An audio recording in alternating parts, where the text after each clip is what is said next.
everyone, and welcome back to part 13 of the Sensor Anna build.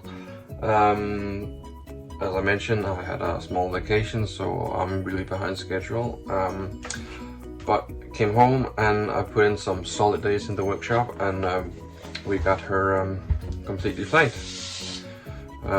These are just for the plank to dry, then I can remove them, and actually I just need a little plank right here. I'm not gonna cheat you from that satisfying shot, so I'm gonna film it and put it in part 14.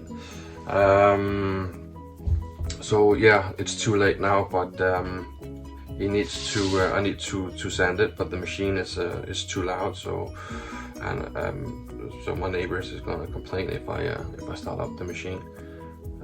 But yeah, this is Sensor Anna completely planked. It's really nice, I think. I made a live video.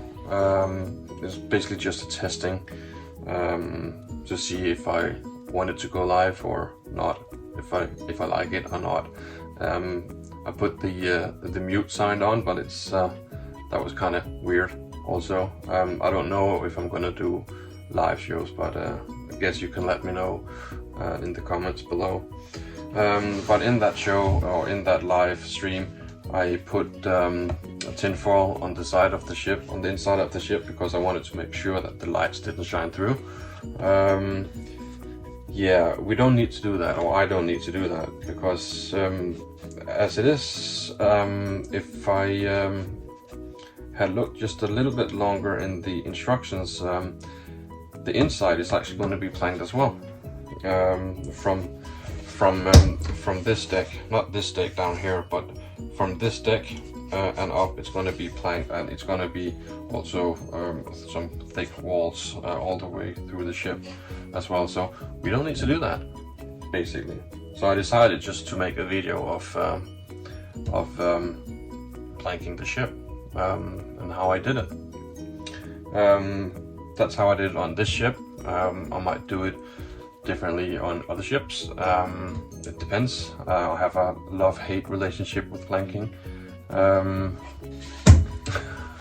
I like it because you can see the ship's form begins to come up or to protrude, and that's really nice. But I also hate it because I'm so afraid of messing it up. So I like doing it, but also it's scary for me, anyways. And there are so many ways that you can plank the ship, and how you do it. And sometimes I panic myself into just doing whatever. But anyways, this is I followed the instructions on this one. So this is how she looks. We need to put the bow section on, and the keel as well. The keel is here. It is just normal wood. Hasn't been done anything to it whatsoever. The easy way would be to just give it some Sapelli dye, but I'm gonna install it, and once I install it, I'm gonna plank it with the Sapelli veneers that's supplied in the ship, and that's also helps closing up any sort of gaps that you might have alongside the keel here. So yeah, bow section, keel. Then we can start doing the lights on the rest of the deck, of the middle deck, I guess.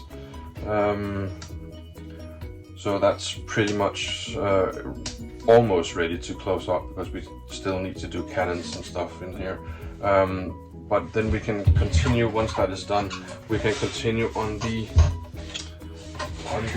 stern and start building the stern up. I spent some time looking at the plans, which was why I found out that you had to plank it from the inside as well. but one of the very last steps in the instructions is actually to make the bow section, doing all the stuff that's needed on the bow. You need to, from this the instruction says that once you've done this part with the planking, you put on the bow section here, this one,